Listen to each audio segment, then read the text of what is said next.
Argentine বাজ পাখিকে নিয়ে হইচই ইউরোপিয়ান ফুটবলে। এ বলে আমি এমিকে চাই, তো ও বলে আমি চাই। বাতাসে গুঞ্জন এমি মার্তিনেজকে যে কোনো মূল্যেই দলে চায় ম্যানচেস্টার ইউনাইটেড। তবে এরই মধ্যে ম্যানিউর বাড়া ভাতে ছাই দিতে প্রস্তুত চেলসি। বিশ্বকাপ জয়ী এই ফুটবলারকে পেতে $45 মিলিয়ন দিতে প্রস্তুত চেলসি।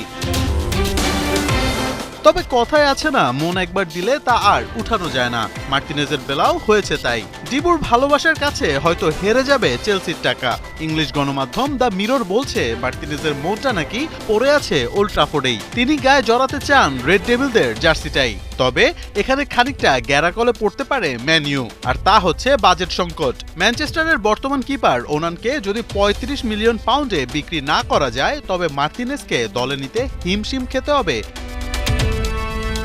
প্রিমিয়ার লিগের প্রফিট এবং সাস্টেনেবিলিটির রুলস ভঙ্গের আশঙ্কায় খেলোয়াড় বিক্রি করতে বাধ্য হচ্ছে অ্যাস্টন ভিলা, আর এই সুযোগটাই লুফে নিতে চাইছে চেলসি।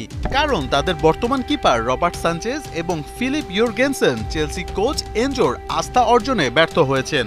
এছাড়া ম্যানিউর বাজেট সংকটের কারণে খানিকটা এগিয়ে চেলসি। সবচেয়ে মজার ব্যাপার, চেলসি ক্লাবের সহকারী কোচ উইলো কাবায়েরো নিজে একজন আর্জেন্টাইন এবং মার্তিনেজের বিশাল ভক্ত।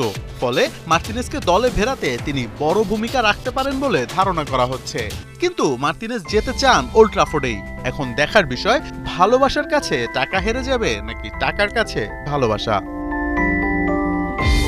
মোহাম্মদ আদনান, ৭১।